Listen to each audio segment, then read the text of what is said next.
सभी साथियों को जय हिंद, वंदे मातरम साथियों। तो चलिए दोस्तों, हम लोग जो लूसेंट सीरीज को लाइन बाय लाइन पढ़ते हुए जो आज का सेशन हमारा जो है गुप्त साम्राज्य की ओर अग्रसर हो चुके हैं। तो दोस्तों, आज की इस वीडियो में हम लोग जो पूरा का पूरा डिस्कशन गुप्त साम्राज्य के ऊपर करेंगे। तो चलिए वीडियो को स्टार्ट करते हैं। एक छोटी सी रिक्वेस्ट है कि अगर चैनल पर नए हैं तो चैनल को जरूर सब्सक्राइब कीजिएगा, और हमारा टेलीग्राम चैनल का लिंक डिस्क्रिप्शन में होगा या फिर चैनल के बायो में होगा, वहाँ पर से आप जो है हमारे टेलीग्राम चैनल ज्वाइन कर सकते हैं। वहाँ पर आपको फ्री में PDF और बहुत सारे नोटिफिकेशन आते रहेंगे। तो चलिए दोस्तों, स्टार्ट करते हैं। आज का जो हमारा टॉपिक है गुप्त साम्राज्य, यानी कि लूसेंट का चैप्टर नंबर 21 को आज जो है देखने वाले हैं। तो चलिए स्टार्ट करते हैं।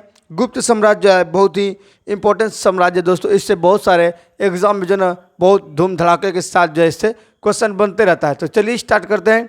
तो सबसे पहले कहा जाता है गुप्त साम्राज्य का उदय जो है तीसरी शताब्दी के अंत में। कब हुआ था? तो तीसरी शताब्दी के अंत में प्रयाग के निकट एक क्या है, कौशाम्बी। प्रयाग के निकट क्या है? तो ये प्रयाग क्षेत्र का जो है ये साम्राज्य है, जो कि कौशाम्बी के निकट जो है इस साम्राज्य का उदय होता है तीसरी शताब्दी में। संभवतः गुप्त लोग जो है कुषाणों के सामंत थे। बहुत सारे जो है लेखक का अलग अलग मत है, लेकिन इम्पोर्टेंट क्या बनता है, तो ये जो गुप्त लोग थे किसके सामंत थे? कुषाणों के। तो कुषाण कौन थे? तो आपने पढ़े थे ISP के। क्या पढ़े थे साथियों? ISP के। तो जो कि भारत पर यवन राज्य पढ़े थे, उन्हीं में लास्ट वाला जो है कुषाण है। तो इसी का जो है सामंत से कहा जाता, ऐसा बात है। चलिए आगे की ओर बढ़ते हैं। तो इसका संस्थापक यानी कि किसी वंश का जो स्थापना करता है उसका नाम याद रखना इंपॉर्टेंट होता है। तो गुप्त साम्राज्य का जो संस्थापक था साथियों, वो आपका था श्रीगुप्त। क्या था? श्रीगुप्त था। और ये जो शासन किए थे, कब तक किए थे? 240 ईस्वी से लेकर 280 ईस्वी तक। कब तक किए थे? 240 ईस्वी से लेकर 280 ईस्वी तक गुप्त ने शासन किए थे, और इस वंश का ये संस्थापक थे श्रीगुप्त। कौन थे? श्रीगुप्त। ठीक है। तो उसके बाद जो एक फॉर्मूला आपको ट्रिक देंगे लास्ट में, जो कि वेरी इंपॉर्टेंट है, पूरे का पूरे जो है आपको कवर करा देगा गुप्त साम्राज्य के ऊपर। तो सबसे पहले जो है हम लोग थ्योरी पढ़ते हैं। तो श्रीगुप्त का जो उत्तराधिकारी, ये गुप्त साम्राज्य का स्थापना तो कर देते हैं, पर इसके विषय में ज़्यादा इसमें जो डिटेल्स नहीं दिया गया। तो उसका उत्तराधिकारी आता है घटोत्कच। क्या साथियों? घटोत्कच आता है, जो कि 280 से 320 ईस्वी तक हुआ। तो श्रीगुप्त ने स्थापना किया, उसका उत्तराधिकारी आपका घटोत्कच हो जाता है, और ये 280 से लेकर 320 ईस्वी तक ये जो है गुप्त साम्राज्य पर शासन करता है। उसके बाद आपका आता है, देखिए इसमें पढ़ना किसको है, जिसके बारे में इम्पोर्टेंट जो है, जो बहुत ज़्यादा काम किए इस साम्राज्य के विस्तार करने में। तो आपका आता है चंद्रगुप्त प्रथम। अगला कौन आता है? चंद्रगुप्त प्रथम। तो प्रथम जो है महान सम्राट चंद्रगुप्त प्रथम हुआ था, जो गुप्त वंश का जो प्रथम महान सम्राट, पहला महान सम्राट, जिसके बारे में कुछ ये गुप्त वंश के विषय पे काम किया। तो पहला था वह चंद्रगुप्त प्रथम था। कौन था? चंद्रगुप्त प्रथम था। यह 320 ईस्वी में गद्दी पर बैठता है। कब बैठता है? 320 ईस्वी में गद्दी पर बैठता है। और इसने एक काम किया, इसने लिच्छवी राजकुमारी देवी से विवाह किया। क्या क्या? लिच्छवी का राजकुमारी देवी था, उससे विवाह कर लिया। कौन? चंद्रगुप्त प्रथम, जो कि गुप्त साम्राज्य का महान शासक में पहला नाम इस पर आता है। इसने महाराजा धीराज की उपाधि धारण की। साथ साथ में क्या किया? इन्होंने एक उपाधि धारण किया था, जिसका नाम क्या था? महाराजा धीराज। तो आपको याद रखना है, गुप्त साम्राज्य में जो महाराजा धीराज की उपाधि सबसे पहले किसने लिया था? तो ये लिया था चंद्रगुप्त प्रथम ने। किसने लिया था? चंद्रगुप्त प्रथम ने लिया था, और इसने लिच्छवी की राजकुमारी देवी से विवाह किया था। ठीक है, याद रखिएगा।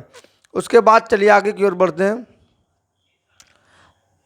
आगे दिया गया गुप्त संवत। देखिए आपने 2 संवत पढ़ा था पहले, एक विक्रम संवत पढ़ा, एक शक संवत पढ़ा, और यहाँ पर एक गुप्त संवत है। ठीक है। तो विक्रम संवत का जो है भारत सरकार के द्वारा जो है ये जो है कार्यकाज में जो है लिया गया है। उसके बाद गुप्त संवत पर चलते हैं। गुप्त संवत जो है 319 से 320 ईस्वी की शुरुआत चंद्रगुप्त प्रथम ने की थी।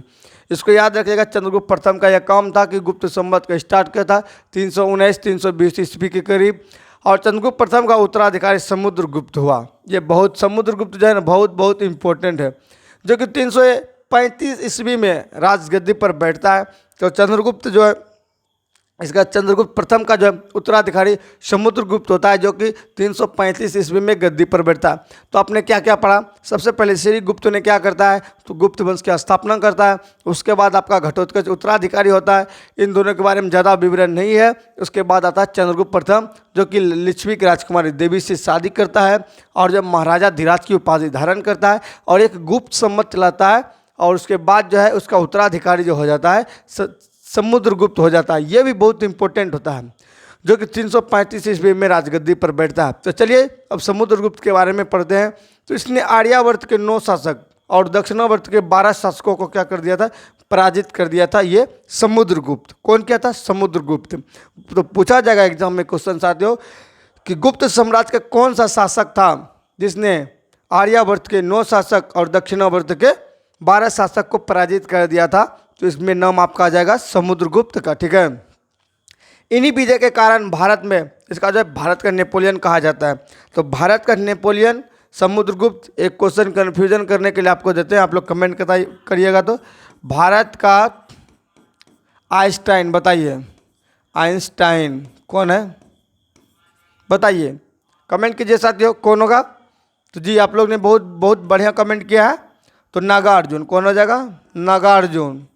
तो नागार्जुन को भारत का जो क्या कहते हैं, आइंस्टाइन कहते हैं, जबकि जो भारत का नेपोलियन समुद्रगुप्त कहते हैं। ये दोनों कंपेरिजन क्वेश्चन को याद रखिएगा। चलिए, इसने अश्वमेधकर्ता, विक्रमांक एवं जो परम भागवत, ये तीनों बहुत इंपॉर्टेंट है। तो कहा जाएगा अश्वमेधकर्ता या फिर विक्रमांक या फिर परम भागवत की उपाधि धारण किया था। वो कौन सा शासक था? तो आपको याद रखना समुद्रगुप्त। कौन था? समुद्रगुप्त ने जो है ये तीनों उपाधि धारण किया था। इसे कविराज भी कहा जाता है। समुद्रगुप्त जो है विष्णु का उपासक था, तो इसको कविराज भी कहता है। अरिकमेंडू में जो समुद्रगुप्त का जो सिक्का मिला था उसमें जो वीणा बजाते हुए जो है प्रमाण मिलता है। इसको हम आगे थ्योरी में पढ़ेंगे, जिसके कारण इसको जो कविराज भी कहते हैं। तो समुद्रगुप्त संगीत प्रेमी था।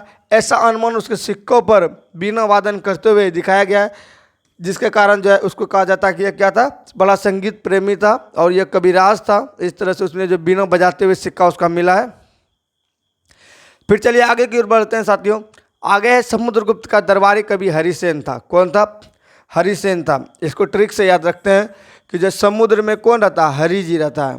शेषनाग पर बैठे हरि जी रहता है ना, तो याद रखिएगा समुद्रगुप्त का जो है हरिसेन था। इसने इलाहाबाद प्रशस्ति लेख की रचना की थी। ये भी क्वेश्चन बनता है, इलाहाबाद का जो प्रशस्ति लेख है इसकी रचना किसने किया है? तो हरिसेन ने किया है समुद्रगुप्त के लिए। उसके बाद देखिए यहाँ पर परम भागवत उपाधि के विषय पर कुछ कहा गया है। तो नोट, परम भागवत की उपाधि धारण करने वाला प्रथम गुप्त शासक समुद्रगुप्त था। गया एवं नालंदा से मिले 2 ताम्रलेख में समुद्रगुप्त को परम भागवत कहा गया है। तो यह किसमें कहा गया है, कैसे जाने? तो 2 गो जो है ताम्रलेख मिला है जिसमें जो है परम भागवत इसको कहा गया है। वह कौन सा लेख है? तो गया और नालंदा से 2 गो मिला है ताम्रलेख। ठीक है, इसी में इसको परम भागवत उपाधि का प्रमाण मिला कि इसने धारण किया था। आगे समुद्रगुप्त का उत्तराधिकारी चंद्रगुप्त द्वितीय हुआ। तो इसको यहाँ ऐसे याद रखा जाता है, चंद्र उदय हुआ फिर समुद्र में डूब गया। तो चंद्रगुप्त प्रथम, उसके बाद समुद्र में डूब गया, फिर चंद्र उदय हुआ, यानी कि चंद्रगुप्त द्वितीय। ठीक है, समुद्रगुप्त का उत्तराधिकारी कौन हुआ? चंद्रगुप्त द्वितीय हुआ, जो कि 380 ईस्वी में गद्दी पर बैठा। इसके समय में चीनी बौद्ध यात्री फैयान, ये वेरी इंपॉर्टेंट कहा जाए साथियों, वेरी इंपॉर्टेंट, जितना स्टार लगाइएगा कम नहीं। पूछा जाता है चंद्रगुप्त द्वितीय के समय में कौन भारत आया था? तो फैयान। इसको भी ट्रिक से याद रखेंगे, फिर से आन। ठीक है, चंद्रगुप्त द्वितीय के समय में फैयान आया था, चीनी यात्री। शकों के विजय के उपलक्ष्य में चंद्रगुप्त द्वितीय ने चांदी के सिक्के चलवाए थे। तो शक को जो है पराजित किया था, जिसके उपलक्ष्य में जो चंद्रगुप्त द्वितीय ने क्या किया था? तो चांदी के सिक्के चलाए थे। चंद्रगुप्त द्वितीय ने विक्रमादित्य की उपाधि धारण की थी। ये उपाधि इससे पूर्व 57 ईसा पूर्व में उज्जैन के शासक, जो कि आपको बताए थे ईसा पूर्व में, जो कि क्या कर लेता है? शक संवत आरंभ करता है। तो शासक ने पश्चिम भारत में शक क्षत्रपों को पराजित के विषय पर यह धारण किया था। ये पहले भी एक बार धारण कर चुका था, लेकिन ये जो है बाद में जो है ये करता चंद्रगुप्त द्वितीय ने विक्रमादित्य को उपाधि धारण, और ये पहले भी 57 ईसा पूर्व में कर चुका था। आपको जो है जब ISP के पढ़ रहे थे शक के बारे में उसी समय में। ठीक है, तो साब चंद्रगुप्त द्वितीय का राज कवि था। तो साब नाम का एक था व्यक्ति जो कि चंद्रगुप्त द्वितीय का क्या था, वह राजकवि था। क्या था साथियों? राजकवि था। राजकवि किसको कहते हैं? जो राजा का कवि होता है उसको राजकवि कहते हैं।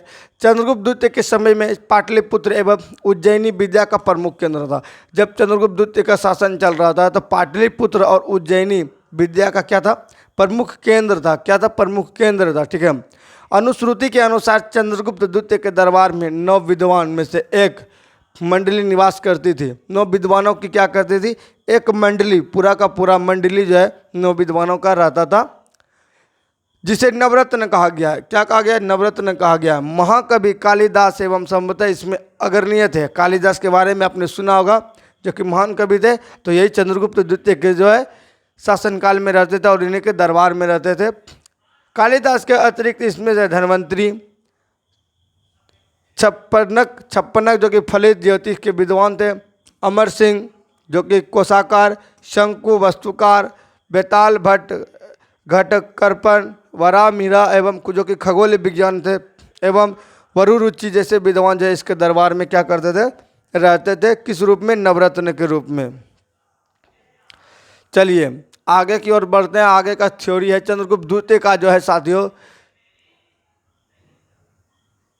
संधि विग्रहिक सचिव वीरसेन एवं शैव मतावली था। इसके चंद्रगुप्त द्वितीय का जो है कैसा था? तो संधि विग्रहिक एवं सचिव वीरसेन कैसा था? शैव मतावली था, जिसने शिव की पूजा के लिए उदयगिरी पहाड़ी पर एक गुफा का निर्माण करवाया था। वीरसेन व्याकरण, न्याय मीमांसा एवं शब्द का प्रकांड पंडित तथा एक कवि था। यह जो है वीरसेन क्या था? तो व्याकरण और न्याय मीमांसा एवं शब्द का प्रकांड पंडित था, एक कवि भी था। ये जो है इसके लिए जो है ये देखिए चंद्रगुप्त का जो है संधि विग्रहिक सचिव जो था वह कौन था? वीरसेन था। कौन था? वीरसेन था, जो कि शिव का जो है शिव मतावलंबी था, जो कि एक तरह से शिव भगवान को मानने वाला था। इसके लिए क्या करता है? और ये उदयगिरी पहाड़ी पर एक गुफा का निर्माण कराया। साथ साथ में ये जो वीरसेन था व्याकरण, न्याय मीमांसा एवं शब्द का प्रकांड पंडित था। ये कवि भी था। क्या था? कवि भी था। चंद्रगुप्त द्वितीय का उत्तराधिकारी कुमारगुप्त या फिर गोविंद गुप्त जो कि 415 ईस्वी से लेकर 454 ईस्वी तक हुआ। तो याद रखिएगा। तो चंद्रगुप्त द्वितीय का कौन होता है? कुमारगुप्त हुआ। ठीक है। अब इस जगह से आपको याद रखना पड़ेगा। ठीक है। कुमारगुप्त होता है चंद्रगुप्त द्वितीय का उत्तराधिकारी। ये इंपॉर्टेंट क्वेश्चन बनता है कि नालंदा विश्वविद्यालय की स्थापना जो है कुमारगुप्त ने किया था। बहुत इंपॉर्टेंट क्वेश्चन। नालंदा विश्वविद्यालय की स्थापना क्या किया था? कुमारगुप्त ने किया था। और अभी हाल में ही नालंदा विश्वविद्यालय पर जो मोदी जी ने बहुत सारा जो काम किया। कुमारगुप्त फर्स्ट का जो ये देखिए, अब इसमें कुमारगुप्त फर्स्ट भी आता है। इसका उत्तराधिकारी स्कंदगुप्त जो कि 455 से लेकर 467 ईस्वी हुआ। स्कंदगुप्त ने गिरनार पर्वत पर स्थित सुदर्शन झील का पुनरुद्धार किया। मतलब जो है जब वो टूट गया था उसको जब पुनरुद्धार किया था, फिर से बनवाया था। स्कंदगुप्त ने पर्णदत्त को सौराष्ट्र का गवर्नर नियुक्त किया था। ये पर्णदत्त के नाम का तो व्यक्ति को क्या किया था? सौराष्ट्र का गवर्नर नियुक्त किया था स्कंदगुप्त ने। स्कंदगुप्त के शासन में ही हुनों का आक्रमण होता है। ये इंपॉर्टेंट क्वेश्चन बनता है कि किसके शासनकाल में हुनों का आक्रमण होता है? तो गुप्त काल का जो स्कंदगुप्त शासन कर रहा था उस समय जो है हुनों का आक्रमण होता है। और अंतिम गुप्त शासक विष्णुगुप्त था। ये क्वेश्चन याद रखेगा। अंतिम शासक जो है विष्णु, कोई भी वंश का जो पहला शासक बहुत इंपॉर्टेंट होता है, और अंतिम शासक। ठीक है। तो अंतिम शासक विष्णुगुप्त था। ठीक है, याद रखेगा। तो यहाँ पे तो हम लोग देखें कि कौन कौन किस तरह से आए। चंद्रगुप्त जो है देखिए, चंद्रगुप्त द्वितीय के बाद जो है आपका यहाँ पर देखिए कुमारगुप्त आता है। कुमारगुप्त फर्स्ट आता है, फिर स्कंदगुप्त आता है। स्कंदगुप्त के बाद जो है अंतिम शासक जो है विष्णुगुप्त आता है। और इस तरह से जो है हमारा जो है शासक का जो है काम खत्म हो जाता है। अब उसके जो प्रशासनिक व्यवस्था क्या क्या थी उस पर हम देखते हैं। जैसे गुप्त साम्राज्य की सबसे जो बड़ी प्रादेशिक इकाई देश था। सबसे बड़ा क्या था? देश था, जिसके शासक को गोपनीय कहा जाता था। एक दूसरी प्रादेशिक इकाई भुक्ति या फिर प्रांत थी, जिसे शासक का ऊपरी कहते थे। भुक्ति के नीचे विषय या फिर जिला नामक प्रशासनिक इकाई होती थी। तो ये उसकी जो है जिसके प्रमुख विषयपति होते थे। जिला का जो जैसे अभी डीएम होता है ना, तो उस समय कौन होता था? विषयपति होता था। पुलिस विभाग के साधारण कर्मचारियों को चाट एवं भाट कहा जाता था। पुलिस जो है क्या था? चाट एवं भाट थे। चाट एवं भाट कहा जाता था। पुलिस विभाग का प्रमुख अधिकारी को दंडपाशिक कहा जाता था, जो कि जैसे कि दरोगा हो गया, तो पुलिस सब कांस्टेबल सबको चाट एवं भाट बोल दिया, और दरोगा क्या क्या बोलते थे, दंडपाशिक बोलते थे। प्रशासन की सबसे छोटी इकाई ग्राम थी, और ग्राम का प्रशासन ग्राम सभा द्वारा संचालित होता था। ग्राम सभा का मुखिया ग्रामीण कहलाता था एवं अन्य सदस्य महत्तर कहलाते थे। ग्राम समूह की सबसे छोटी इकाई को पेट कहते थे, जो कि अब हम लोग वार्ड बोलते हैं। ठीक है, गांव सब्जी में क्या बोलते हैं, सबसे छोटा वार्ड होता है। ठीक है, गुप्त शासक कुमारगुप्त के दामोदरपुर ताम्रपत्र में भूमि बिक्री संबंधी अधिकारियों का जो क्रियाकलापों का उल्लेख मिलता है। तो जो है गुप्त शासक कुमारगुप्त जो था, कुमारगुप्त के दामोदरपुर ताम्रपत्र में भूमि बिक्री का संबंध अधिकारी के विषय में उल्लेख मिलता है। भू राजस्व कुल जो उत्पादन का 1/4 भाग था और 1/6 भाग हुआ करता था। 1/4 भाग से लेकर 1/6 भाग तक जो है भू राजस्व कर व टैक्स हुआ करता था। गुप्त काल में बलातु श्रम विदेशी राज्य के लिए आय का एक स्रोत माना जाता था। इसे जनता द्वारा दिया जाने वाला कर भी माना जाता था।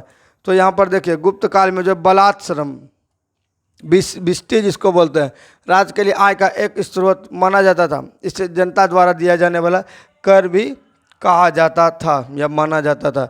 इस तरह से जो हमारा पूरा का पूरा साथियों ये जो गुप्त विषय में ये चैप्टर समाप्त होता है। तो इसमें जो है हमें जो है मूल रूप से जो है, एक सेकंड साथियों, अभी बहुत सारा इसमें टॉपिक बचा हुआ है, अभी कैसे खत्म हो गया। तो यहाँ पर देखिए, फिर आर्थिक उपयोगिता के आधार पर निम्न प्रकार की भूमि थी। तो आर्थिक उपयोगी जिस प्रकार थे उस प्रकार के निम्न प्रकार की भूमि थी। जैसे तो क्षेत्र जो कि कृषि करने योग्य भूमि था, वस्तु वास करने योग्य भूमि था, चारागाह भूमि जो कि पशुओं के चारा योग्य भूमि था। फिर सिल ऐसी भूमि जो जोतने योग्य नहीं था उसको सिल बोलते थे। फिर होता अपरहत, ऐसी भूमि जो जंगली होता था उसे अपरहत कहा जाता था। सिंचाई के लिए रहट या घंटी संयंत्र का उपयोग होता था। सिंचाई के लिए किसका किसका प्रयोग होता था, रहट और या फिर घंटी यंत्र का प्रयोग होता था। श्रेणी के प्रधान को ज्येष्ठक कहा जाता था। गुप्त काल में उज्जैन सर्वाधिक महत्वपूर्ण व्यापारिक केंद्र था, उज्जैन। तो याद रखेगा, गुप्त काल का जो सर्वाधिक महत्वपूर्ण व्यापारिक केंद्र था उज्जैन। गुप्त राजाओं ने सर्वाधिक स्वर्ण मुद्रा जारी किए थे। सबसे ज़्यादा जो किसने किया था, गुप्त साम्राज्य ने। इसकी स्वर्ण मुद्रा को अभिलेखों में दिनार कहा जाता है, ये इंपॉर्टेंट है। तो गुप्त साम्राज्य की मुद्रा को क्या बोलते थे, दिनार बोलते थे। स्वर्ण मुद्रा को क्या बोलते थे, दिनार बोलते थे। गुजरात के बाद गुप्त राजाओं की सबसे बड़ी संख्या में चांदी के सिक्के जारी किए जो केवल स्थानीय लेन देन में चलते थे। तो जब गुजरात के बाद गुप्त राजाओं ने सबसे बड़ी संख्या में चांदी का सिक्का जारी करता था, वो सिर्फ जो स्थानीय लोगों के लिए लेन देन में काम हुआ करता था। अब आइए गुप्तकालीन प्रसिद्ध मंदिर जो है इसको देखते हैं, जो कि इम्पोर्टेंट हो सकता है। मंदिर इस साइड में और इस साइड में क्या स्थान है, क्या एक साइड में मंदिर है, दूसरा साइड में क्या स्थान है। तो चलिए, विष्णु मंदिर जो है तिगवा जो कि जबलपुर मध्य प्रदेश में स्थित है। शिव मंदिर जो है बुमरा जो कि नागौदा मध्य प्रदेश में स्थित है। पार्वती मंदिर जो कि नैना कुठार मध्य प्रदेश में स्थित है। दशावतार मंदिर ईंटों द्वारा निर्मित है, ये इम्पोर्टेंट है दशावतार मंदिर जो है, और ये देवगढ़ ललितपुर उत्तर प्रदेश में स्थित है। शिव मंदिर खोह जो कि नागौद मध्य प्रदेश में स्थित है। फिर लक्ष्मण मंदिर ईंटों द्वारा निर्मित है जो कि भितरी गांव कानपुर उत्तर प्रदेश में स्थित है। ये भी याद रखना है आपको, इससे भी क्वेश्चन बन सकता है। दशावतार का आपने जो नाम सुना ही होगा। उसके बाद आता है कायस्थ्यों का सर्वप्रथम वर्णन याज्ञवल्क्य स्मृति में मिलता है। कायस्थ्यों का सर्वप्रथम उल्लेख कहाँ मिलता है, याज्ञवल्क्य के स्मृति में मिलता है। जाति के रूप में कायस्थ्यों का सर्वप्रथम वर्णन जो ओशनम स्मृति में मिलता है। जो कायस्थ जाति का सर्वप्रथम वर्णन जो किसमें मिलता है, ओशनम में मिलता है। विंध्य जंगल में सबर जाति के लोग अपने देवताओं के मनुष्य का मांस चढ़ाते थे। क्या करते थे, विंध्य का जो जंगल है यहाँ पर सबर जाति का लोग क्या करते थे, तो देवताओं को क्या करते थे, तो मनुष्य का मांस चढ़ाते थे। विंध्य जंगल में याद रखें सबर जाति के लोग अपने देवताओं को मनुष्य का क्या करते थे, मांस चढ़ाते थे। देखिए, उसके बाद पहली बार किसी के सती होने का प्रमाण जो ये इम्पोर्टेंट है। 510 ईस्वी में भानुगुप्त का एरन अभिलेख से मिलता है। तो याद रखिएगा, सबसे पहला सती का जो है, सती क्या होता है, पहली बार सती होने का प्रमाण जो है 510 ईस्वी में भानुगुप्त का एरन अभिलेख है, जिसमें जो है सती होने का प्रमाण मिलता है।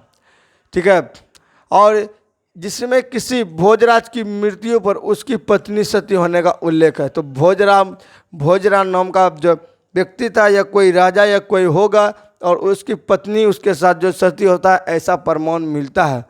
गुप्त काल में वेश्यावृत्ति करने वाली महिला को गणिका कहा जाता था, और वृद्ध वेश्या को कुटनी कहा जाता था। उसके बाद एक गुप्त सम्राट वैष्णव धर्म के अनुयायी थे, तथा इन्होंने अब इसे राजधर्म बनाया था। विष्णु का वाहन गरुड़ गुप्तों का राजचिन्ह था।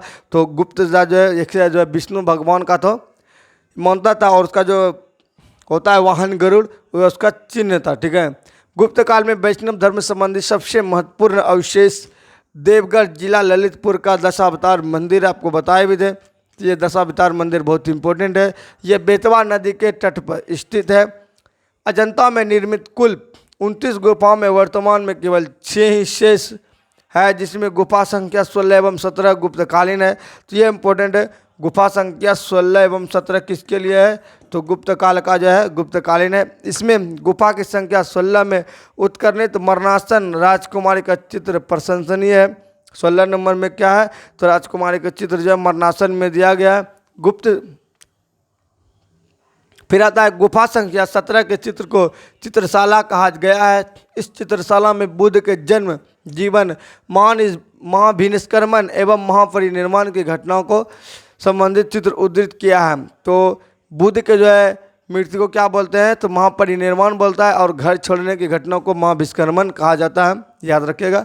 अजंता की गुफाएं बौद्ध धर्म की महायान शाखा से संबंधित है। साथ में गुप्त काल में निर्मित अन्य गुफा बाघ की गुफा, जो कि बाघ जिला थर मध्य प्रदेश नामक स्थान पर विंध्य पर्वत को काटकर बनाई गई है।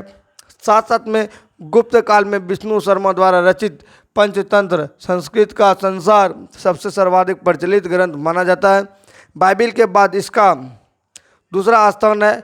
इसे 5 भागों में बांटा गया है। वह 5 भाग कौन कौन सा है, उसको भी देखते चलते हैं।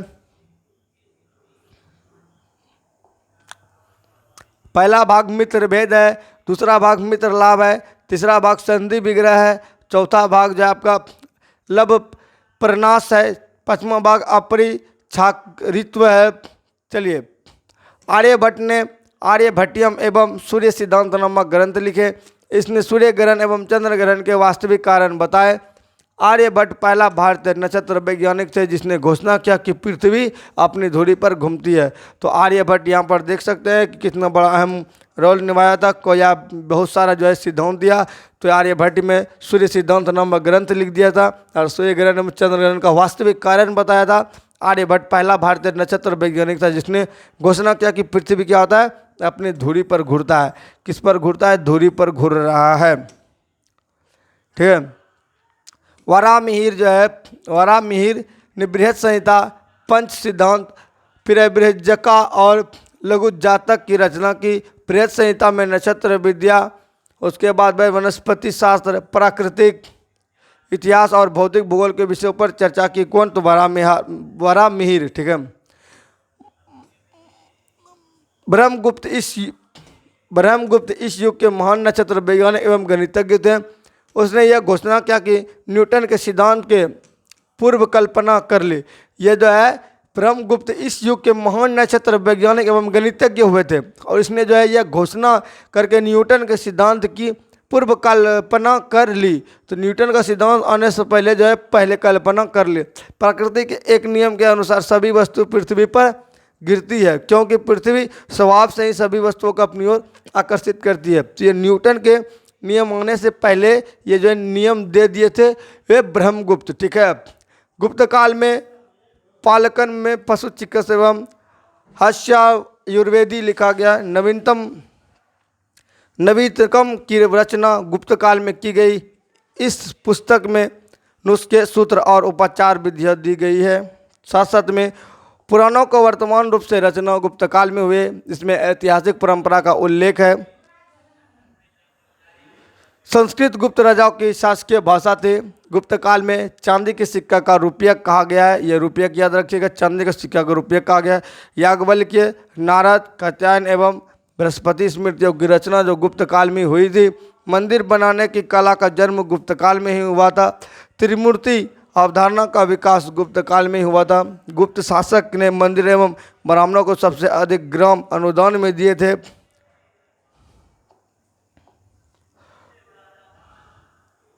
गुप्त काल में लौकिक साहित्य, गुप्त काल में लौकिक साहित्य के सर्जना के लिए स्मरणीय भास 13 नाटक इसी काल में होते। शूद्रक का लिखा मृच्छकटिकम या मिट्टी का खिलौना, जिसका अर्थ होता है इसमें निर्धन ब्राह्मण के साथ वेश्या का प्रेम वर्णित है। ये याद रखिएगा, मृच्छकटिकम क्या है, इसमें निर्धन ब्राह्मण के साथ जो वेश्या का प्रेम वर्णित है। प्राचीन नाटकों में सर्वोत्कृष्ट माना जाता है।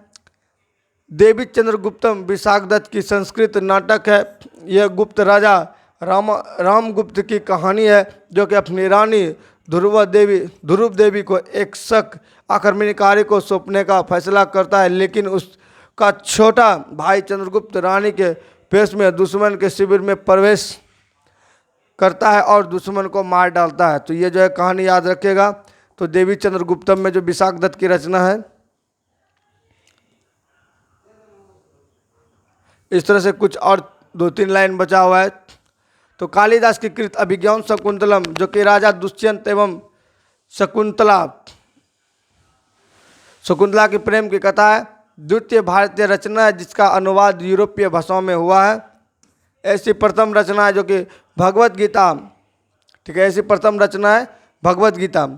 पहला रचना क्या है, भगवत गीता है, जिसका अनुवाद किस में हुआ है, तो ये जो यूरोपीय भाषाओं में हुआ है। और दूसरा क्या हो जाता है, तो ये अभिज्ञान शकुंतलम है, इसका दूसरा अनुवाद हुआ है। सांस्कृतिक उपलब्धियों के कारण गुप्त काल को भारतीय इतिहास का स्वर्णिम युग कहा जाता है। और नोट, नगरों का क्रमिक पतन गुप्तकालीन महत्वपूर्ण विशेषता थी। तो गुप्त साम्राज्य को जो बहुत ही महत्वपूर्ण स्वर्णिम युग कहा गया है, याद रखिएगा। गुप्त साम्राज्य को क्या कहा गया, स्वर्णिम युग कहा गया। इस तरह से पूरा का पूरा जो है गुप्त साम्राज्य का जो है हम लोग एक शॉर्ट नोट्स में देखें। तो वीडियो अच्छा लगा तो वीडियो को लाइक कीजिएगा। चैनल पर अगर नहीं तो चैनल को जरूर सब्सक्राइब कीजिएगा और शेयर जरूर कीजिएगा। मिलेंगे नेक्स्ट वीडियो में, तब तक के लिए सभी को जय हिंद, जय भारत, वंदे मातरम।